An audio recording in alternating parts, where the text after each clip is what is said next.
नाबालिग बलात्कार मुद्दाका आरोपित सन्दीप लामिछानेको मुद्दा सर्वोच्च अदालतमा आज पनि हेर्दैमा जनयुद्धका सिपाहीलाई धोका दिनेले मलाई धोका दिनु कुन ठूलो कुरा हो भन्दै प्रचण्ड प्रति नेकपा एमालेका अध्यक्ष केपी शर्मा ओलीको टिप्पणी मसँग काम गर्दा काले काले मिलेर खाउँ भाले भन्ने हुन सक्दैन भन्दै ओलीको भनाई प्रचण्डले आफूलाई धोका दिएको ओलीको आरोप ठूलो कचौरामा दूध र भात दिएपछि बिरालो छिमेकीको घरमा जान्छ भन्दै एमाले अध्यक्ष केपी शर्मा ओलीको टिप्पणी राप्रपाको समर्थन फिर्तापछि सरकारले 30 दिनभित्र विश्वासको मत लिनुपर्ने प्रधानमन्त्री प्रचण्ड कानुनी परामर्शमा जनयुद्धका शहीदलाई राष्ट्रिय शहीद घोषणा गर्ने प्रधानमन्त्री प्रचण्डको भनाई प्रचण्ड शुक्रबार कतार जाँदै सुभाष नेमुवाङलाई राष्ट्रपतिमा मत माग्दै ओलीले 17 जनालाई लेखे चिठी एकीकृत समाजवादी भन्छ ओलीको चिठीले संवादको ढोका खुल्यो समीकरण फेरिएपछि सुदूरपश्चिमका मुख्यमन्त्री कमल बहादुर शाह ढुक्क भए जसपा सांसद रहमानको निधनमा राष्ट्रिय सभामा शोक प्रस्ताव पारित सडक नभएको ठाउँमा पुल बनाएकोमा प्रदेश मन्त्रालयका सचिव विरुद्ध भ्रष्टाचारको मुद्दा दर्ता 70% को नियम लागू भएपछि ट्रायल पास हुने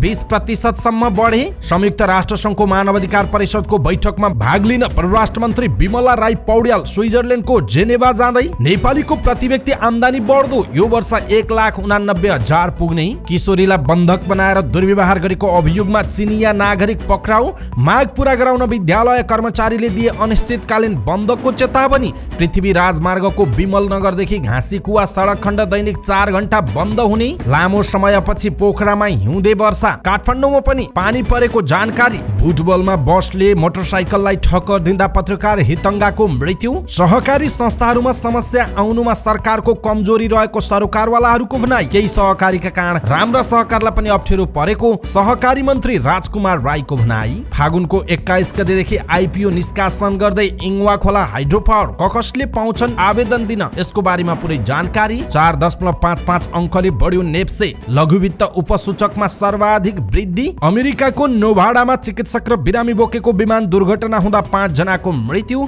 रुसले पाइपलाइनको तेल आपूर्ति रोकेको पोल्यान्डको आरोप रुस विरुद्ध प्रतिबन्ध कसदै EU उच्च अधिकारीदेखि व्यापारीसम्म प्रतिबन्धको सूचीमा र पेरिस ओलम्पिक 2024 अन्तर्गत महिला फुटबलको एसिया छनौट नेपालमा आयोजना हुने। दर्शक महानुभाव नमस्कार समाचारपाटी.com को न्यूज बुलेटिनमा यहाँलाई हार्दिक स्वागत छ।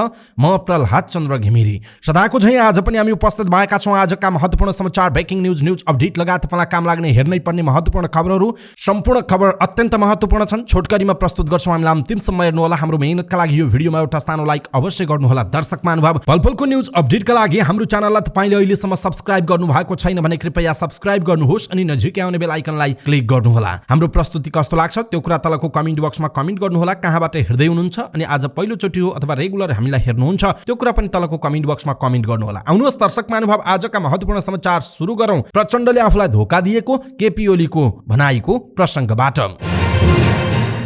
नेकपा एमालेका अध्यक्ष केपी शर्मा ओलीले प्रधानमन्त्री पुष्पकमल दाहाल प्रचण्डले आफूलाई धोका दिएको बताउनु भएको छ। नेकपा एमालेका अध्यक्ष केपी शर्मा ओलीले तत्कालीन माओवादीले जनयुद्धको नामले हिंसात्मक यात्रा सुरु गरेको पनि बताउनु भएको छ।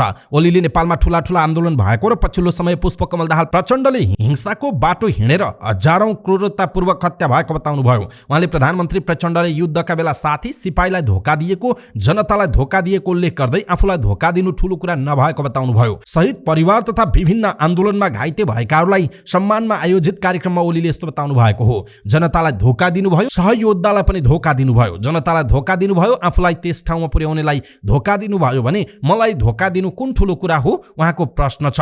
हिजो उहाँले भन्नुभयो 2 महिना कस्तो गाह्रो भएको थियो, साँच्चै गाह्रो भएको थियो। मलाई हरियो देख्नै नहुने, दाम्लो छिनाउन खोजेर जान खोज्ने, मैले रोकिदिने अनि तान्दिएपछि गाह्रै भएको थियो। मलाई थाहा थियो उहाँ टिक्न सक्नुहुन्न, उहाँका गतिविधि ठिकठाक चलुन्। मसँग काम गर्दा काले काले मिलेर खाउँ भाले हुन सक्दैन, जहाँ हुन्छ त्यहाँ जानु ओलीले भन्नु भएको छ। दर्शक महानुभाव प्रधानमन्त्री पुष्पकमल दाहाल प्रचण्डको यो भनाइप्रति तपाईको धारणा के छ? आफ्नो धारणा तलको कमेन्ट बक्समा कमेन्ट गर्नु होला।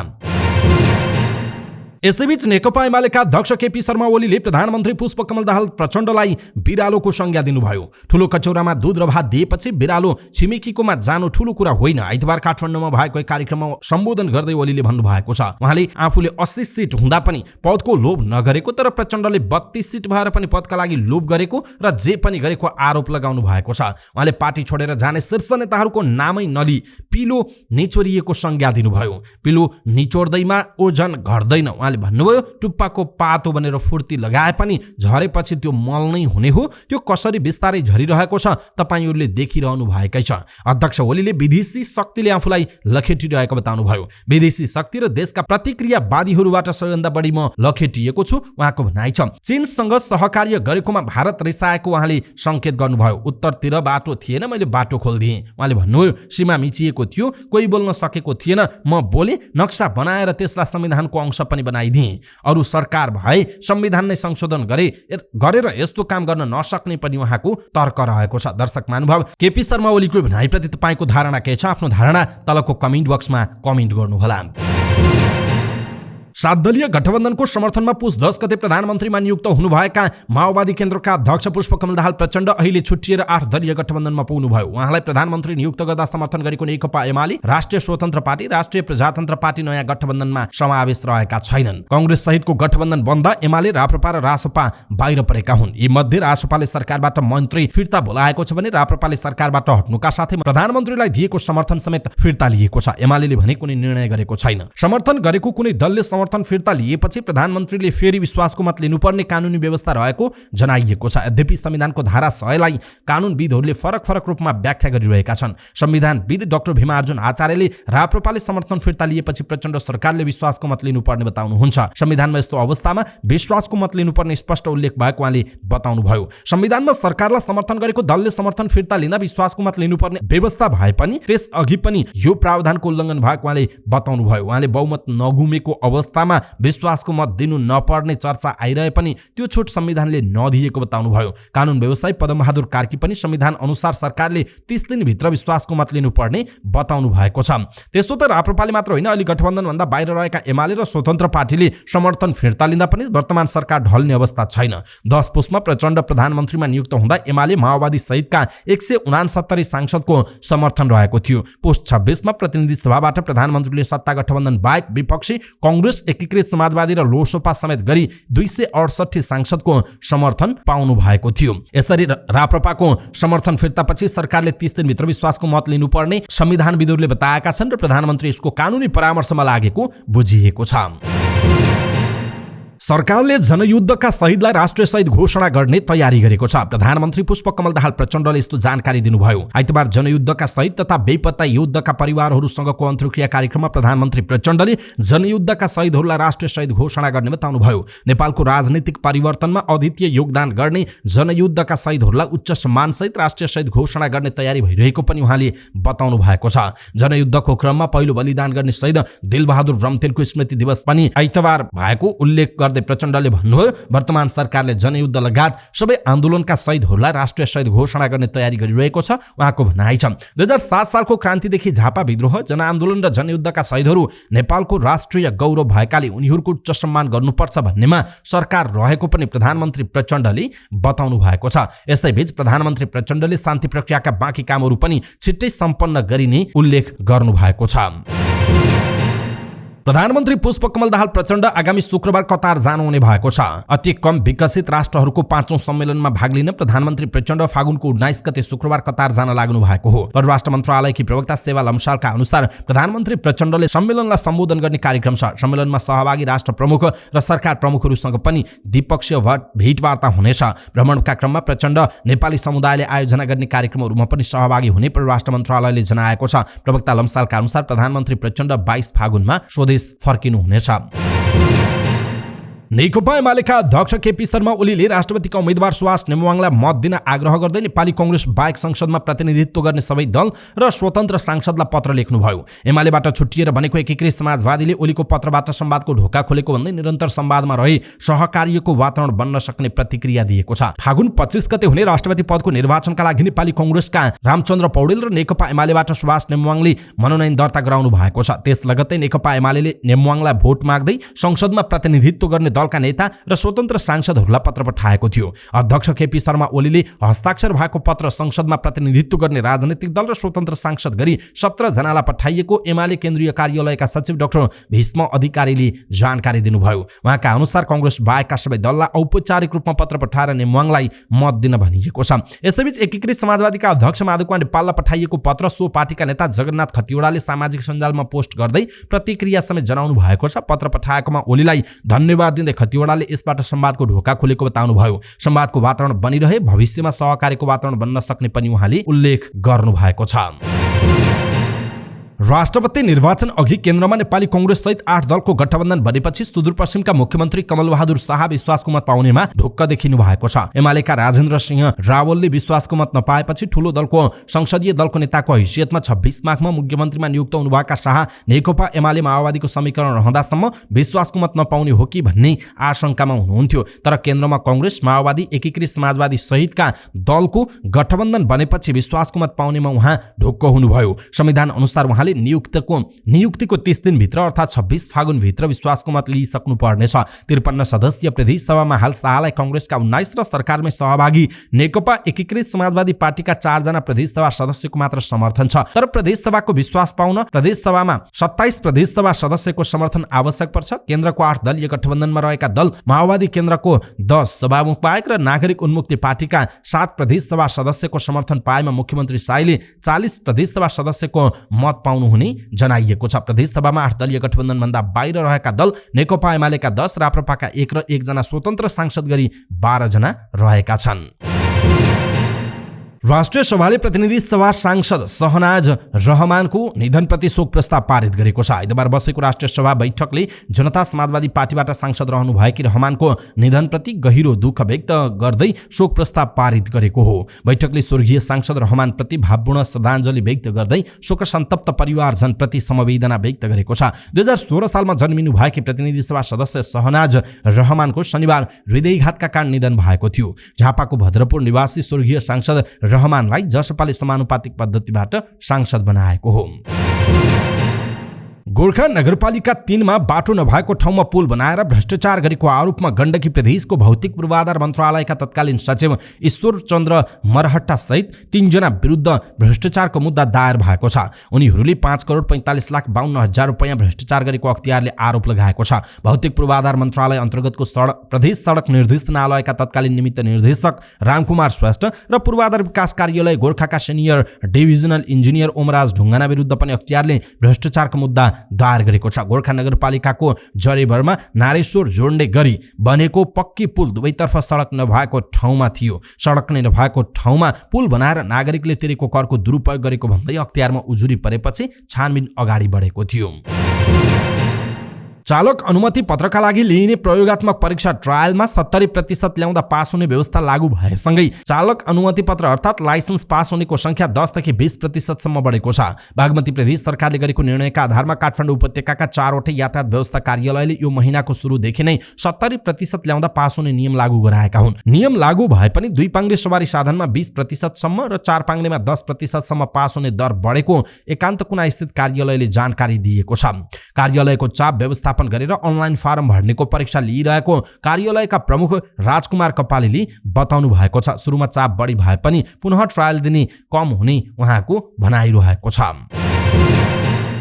संयुक्त राष्ट्रसङ्घको मानवाधिकार परिषदको बैठकमा भाग लिन परराष्ट्र मन्त्री बिमला राई पौड्याल आइतबार स्विजरल्यान्ड जानु भएको छ। जेनेभा जानु अघि मन्त्रालयमा आयोजित पत्रकार सम्मेलनमा मन्त्री पौड्यालले मानवाधिकार परिषदको बैठकमा आफूहरूको सहभागिता असाध्यै महत्त्वपूर्ण रहेको बताउनुभयो। उहाँले भन्नुभयो, हामीले यो क्षेत्रमा गरेको प्रगति दर्शाउनु पर्नेछ उहाँको भनाइ छ।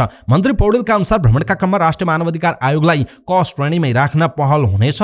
मानवाधिकार संस्थाहरूको अन्तर्राष्ट्रिय सञ्जाल गानरीले नेपालको मानवाधिकार आयोगलाई ख श्रेणीमा घटुवा गर्न सिफारिस गरेको थियो। मन्त्री पौडेलले भन्नुभयो, अहिले सिफारिस मात्र भएको हो, घटुवा भएको छैन। कमै कायम राख्न हाम्रो प्रयास रहनेछ उहाँको भनाइ छ। बैठकका क्रममा द्विपक्षीय भेटवार्ताहरू पनि तय गरेको मन्त्रालयकी प्रवक्ता सेवा लम्सालले बताउनु भएको छ।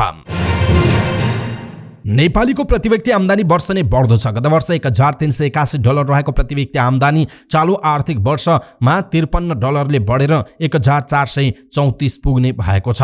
चालु आर्थिक वर्षमा $1434 पुग्ने अनुमान राष्ट्रिय योजना आयोगले सार्वजनिक गरेको हो। यो भनेको अहिलेको डलरलाई प्रति डलर $132 आधार मान्दा नेपालीको प्रति व्यक्ति आम्दानी $1,89,288 हुनेछ। यसले नेपालीको आम्दानी बढ्दै गएको देखाउँछ। राजनीतिक अस्थिरता र आर्थिक गतिविधिमा मन्दी देखिए पनि नेपालीको कमाई भने वर्ष नै बढेको छ। विगत 4 वर्षको यथार्थ र आगामी 4 वर्षको अनुमानित आम्दानीको तथ्याङ्कलाई हेर्ने हो भने प्रत्येक वर्ष आम्दानी बढेको देखिन्छ। प्रति व्यक्ति आयलाई देशका नागरिकको औसत समृद्धिको मापकका रूपमा हेरिन्छ। यसलाई प्राय अमेरिकी डलरमा मापन गरिन्छ। प्रति व्यक्ति आयको गणना गर्न कुल राष्ट्रिय आयलाई कुल जनसङ्ख्याले भाग गर्ने गरिन्छ।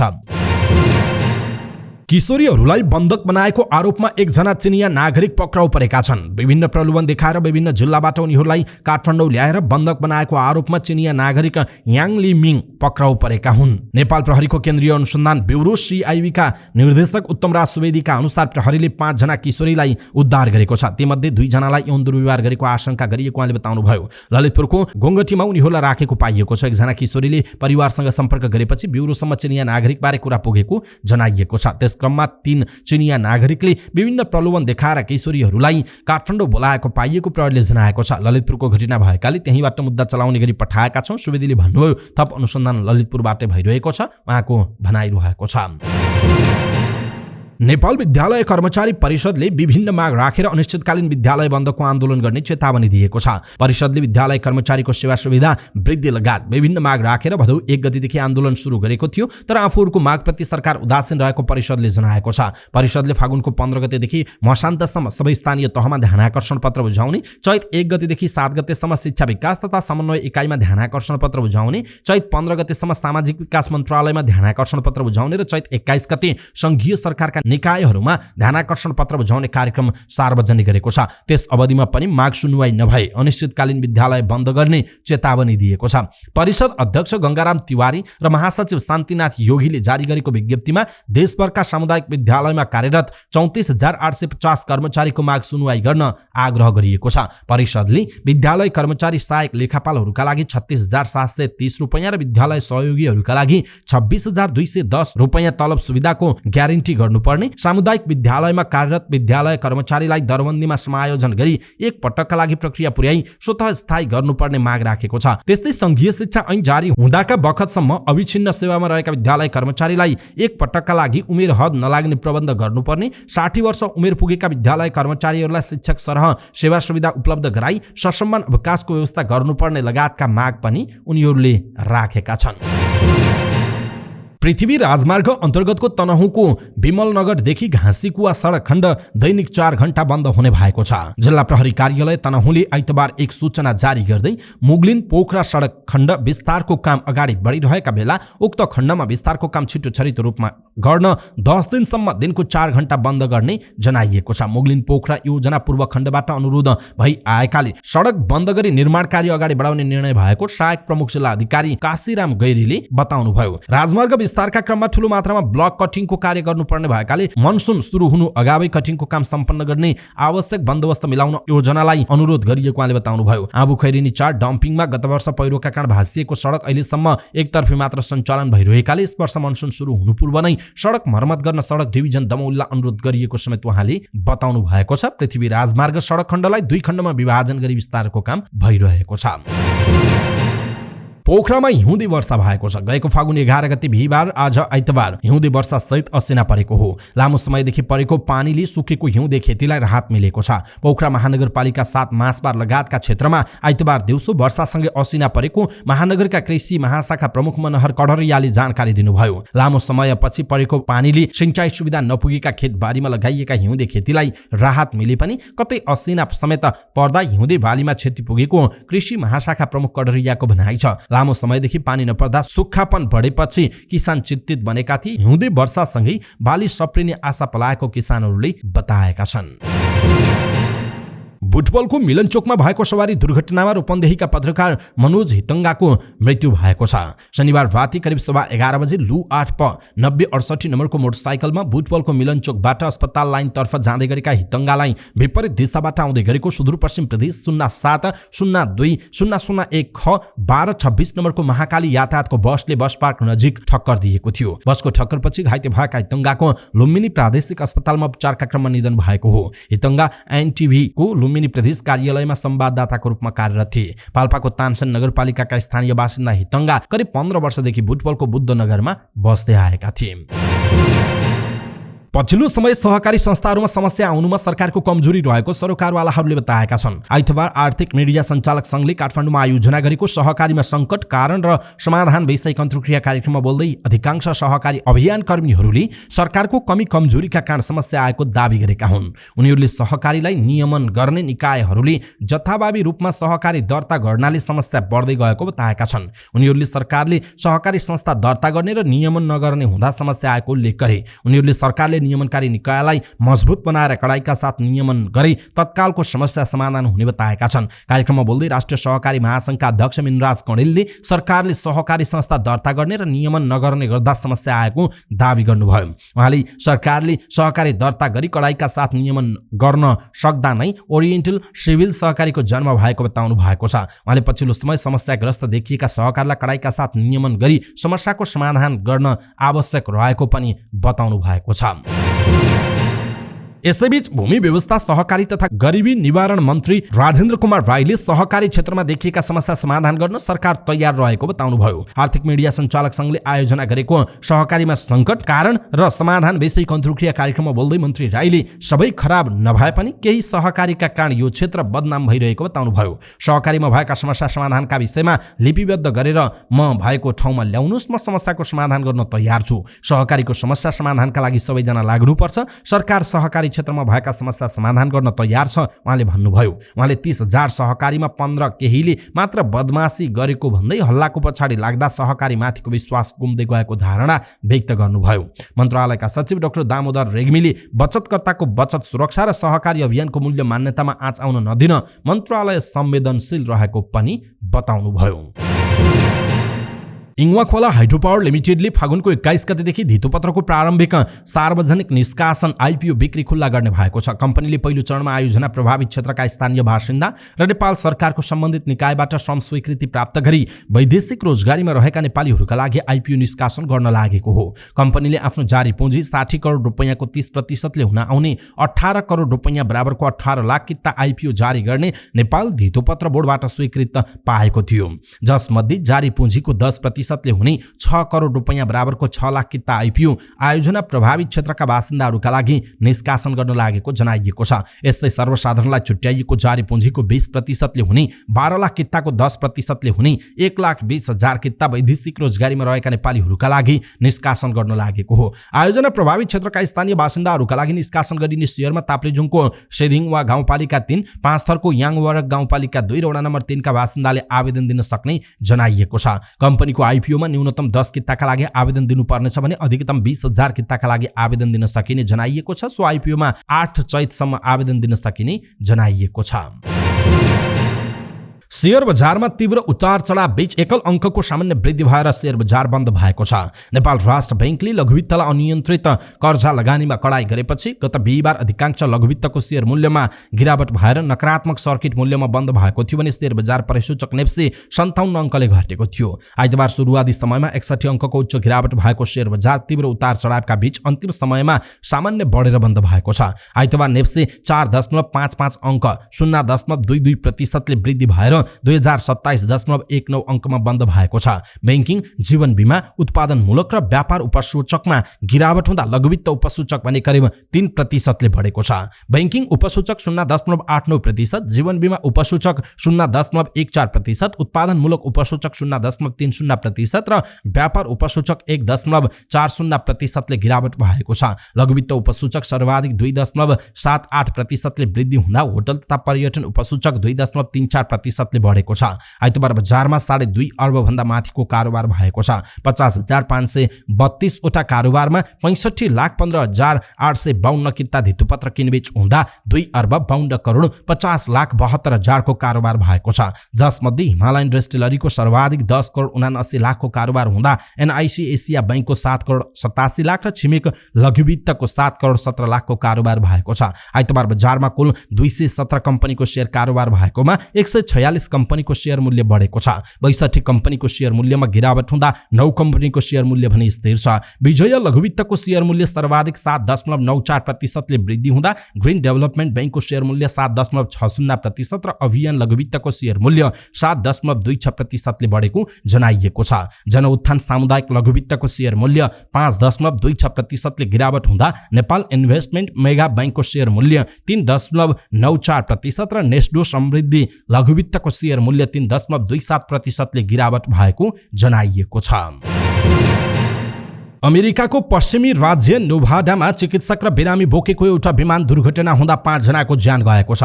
गएको शुक्रबार क्यालिफोर्निया र नेभाडाको सिमानामा अवस्थित स्टेज कोच शहर पुगेपछि राडारबाट हराएको विमान दुर्घटना भएको मध्ये लियोन काउन्टीको अग्नि नियन्त्रण कार्यालयलाई उद्धृत गर्दै क्षेत्रीय आपतकालीन चिकित्सा सेवा प्राधिकरणले आज जनाएको बीबीसीमा उल्लेख छ। दुर्घटनाग्रस्त विमानमा चालक बाहेक 1 जना परिचारिका, 1 जना चिकित्सा सहायक, 1 जना बिरामी र उनको परिवारका 1 जना सदस्य थिए। प्रतिकूल मौसमका कारण विमान दुर्घटना भएको अनुमान गरिएको छ। यद्यपि दुर्घटनाको कारण भने स्पष्ट भएको छैन। पोल्यान्डको ऊर्जा समूह पीकेएन अर्लेनले आफ्नो अन्तिम सम्झौता अनुसार ओर्लेनको आवश्यकताको 10% हिस्सा ओगटेको ड्रुब्जा पाइपलाइन मार्फत रुसी तेल प्राप्त गर्न बन्द गरेको शनिबार घोषणा गरेको छ। पोल्यान्ड तर्फको ड्रुब्जा पाइपलाइनबाट हुने आपूर्ति रुसी पक्षले रोकेको छ। पोल्यान्डको कम्पनी मार्फत एएफपीले प्राप्त गरेको विज्ञप्तिमा भनिएको छ। यो कदमले पोल्यान्डका ग्राहकहरूलाई आपूर्तिमा असर नपार्ने भन्दै अर्लेनले अब सबै पेट्रोलियम पदार्थको आपूर्ति समुद्री मार्गबाट हुने जनाएको छ। हालसम्म अर्लेनले आफ्नो इन्धन आवश्यकताको करिब 10% रुसी पाइपलाइन मार्फत र बाँकी सामुद्रिक मार्गबाट अन्य देशबाट आयात गर्दै आएको थियो। युक्रेनमा रुसको युद्धलाई लिएर युरोपेली संघ ईयूले नयाँ चरणको प्रतिबन्ध लगाउने सहमति गरेको 1 दिनपछि यस्तो कदम चालिएको यो समाचार सिन्हुवाले लेखेको छ। युरोपेली संघ ईयूले रुस विरुद्धको प्रतिबन्धमा थप कडाई गरेको छ। युक्रेनमा रुसले युद्धलाई समर्थन गरेको, प्रोपागान्डा फैलाएको वा ड्रोन आपूर्ति गरेको र सशस्त्र बलले प्रयोग गर्न सक्ने उत्पादनको व्यापारमा प्रतिबन्ध लगाएको आरोप लागेका थप अधिकारी र संगठनलाई लक्षित गरी ईयूले शनिबार नयाँ प्रतिबन्ध लगाउने सहमति गरेको छ। यो प्रतिबन्ध सैन्य र राजनीतिक निर्णयकर्ता, रुसी सैन्य उद्योगमा समर्थन गर्ने वा काम गर्ने कम्पनी र वाग्नर समूहका कमान्डरहरूलाई लक्षित गरिएको छ। रुसका केही ठूला बैंकहरूसँगको कारोबार पनि प्रतिबन्धित छ। ईयू अन्तर्गतको स्विडेनी प्रशासनले भनेको छ। सैन्य ड्रोन निर्माण गर्ने थप 3 वटा रुसी बैंक र 7 वटा इरानी संस्था अर्थात् कम्पनी, एजेन्सी, राजनीतिक दल वा अन्य संस्थालाई सम्पत्ति रोका गरिएको हो। ईयूको कार्यकारी शाखाले 3 हप्ता अघि प्रस्ताव गरेको नयाँ उपायहरू धेरै आन्तरिक कलहपछि युक्रेनमा रुसको आक्रमणको 1 वर्ष पुगेको 1 दिनपछि सार्वजनिक गरिएको एपीले जनाएको छ। सन्दीप लामिछानेको मुद्दा सर्वोच्च अदालतले फेरि हेर्दैमा राखेको छ। नाबालिग बलात्कार मुद्दामा आरोपित सन्दीप लामिछानेलाई उच्च अदालतले धरोटीमा छोडेपछि उनलाई पूर्वपक्षका लागि थुनामै राख्न माग गर्दै महान्यायाधिवक्ता कार्यालयले सर्वोच्चमा पुनरावेदन दिएको थियो। त्यस्तै सन्दीप लामिछानेले पनि आफूलाई विदेश जान दिनुपर्ने माग गर्दै सर्वोच्चमा निवेदन दिएका थिए। दुवै मुद्दामा आइतबार न्यायाधीश सपना प्रधान मल्ल र कुमार चुडालको इजलासमा सुनवाई भएको थियो। तर सुनवाई नसकिएपछि हेर्दैमा रहेको सर्वोच्चका एक अधिकारीले जानकारी दिएका छन्। अब यो मुद्दामा यही इजलासमा सोमबार सुनवाई हुने बताइएको छ। पेरिस ओलम्पिक 2024 अन्तर्गत महिला फुटबलको एसिया छनौट नेपालमा आयोजना हुने भएको छ। एसिया छनौटको पहिलो चरण अन्तर्गत समूह सी को छनौट खेलहरू नेपालमा आयोजना हुने भएको हो। अखिल नेपाल फुटबल संघ एन्फाले आइतबार एसिया क्षेत्रको छनौट अन्तर्गत समूह सी को छनौट नेपालमा हुने जानकारी दिएको छ। समूह सी मा नेपालसँगै भियतनाम, पालेस्टाइन र अफगानिस्तान थिए। तर पालेस्टाइनले भनी नाम फिर्ता लिएकोले यस समूहमा 3 टिम मात्र रहेको एन्फाले जनाएको छ। अब नेपालले भियतनाम र अफगानिस्तानसँग मात्र खेल्नु पर्नेछ। छनौटको पहिलो चरणका खेलहरू आगामी अप्रिल 3 देखि 11 अर्थात् चैतको 20 देखि 28 सम्म हुनेछ। पहिलो चरणको छनौटमा 26 टोलीलाई 7 समूहमा विभाजन गरिएको छ। हरेक समूहको शीर्ष टोली दोस्रो चरणमा पुग्नेछ। उत्तर कोरिया, अस्ट्रेलिया, चीन, जापान र दक्षिण कोरिया भने सिधै दोस्रो चरणमा खेल्नेछन्। यी 5 टिम र पहिलो चरणका 7 गरी 12 टिमलाई दोस्रो चरणमा 3 समूहमा विभाजन गरिनेछ, जसमा 3 समूहको विजेता एवं उत्कृष्ट उपविजेता तेस्रो चरणमा पुग्नेछन्। त्यसबाट शीर्ष 2 टोली पेरिस ओलम्पिक 2024 मा छनौट हुनेछ। नेपालले ओलम्पिक तयारी तयारी अन्तर्गत भारतसँग चेन्नाईमा 2 मैत्रीपूर्ण खेल खेलेको थियो। दुवै खेल बराबरीमा सकिएको छ। अवस्था दर्शक महानुभाव, आजका महत्त्वपूर्ण समाचार, ब्रेकिङ न्युज अपडेट लगायत तपाईँलाई काम लाग्ने हेर्नै पर्ने महत्त्वपूर्ण खबरहरू यति नै। हामीले प्रस्तुत गरेका यी समाचारहरूप्रति तपाईँको धारणा के छ? आफ्नो धारणा तलको कमेन्ट बक्समा कमेन्ट गर्नुहोला। हाम्रो मेहनतका लागि यो भिडियोमा एउटा सानो लाइक अवश्य गर्नुहोला। पलपलको न्युज अपडेटका लागि हाम्रो च्यानललाई तपाईँले अहिलेसम्म सब्स्क्राइब गर्नुभएको छैन भने कृपया सब्स्क्राइब गर्नुहोस् अनि नजिकै आउने बेल आइकनलाई क्लिक गर्नुहोला। पलपलको न्युज अपडेटका साथ भोलि बिहान नेपाली समयअनुसार बिहान 5 बजे समाचार पार्टी न्युज बुलेटिनमा फेरि हाम्रो भेट हुनेछ। तपाईँ समाचारपार्टी.com हेर्दै गर्नुहोस्। नमस्कार।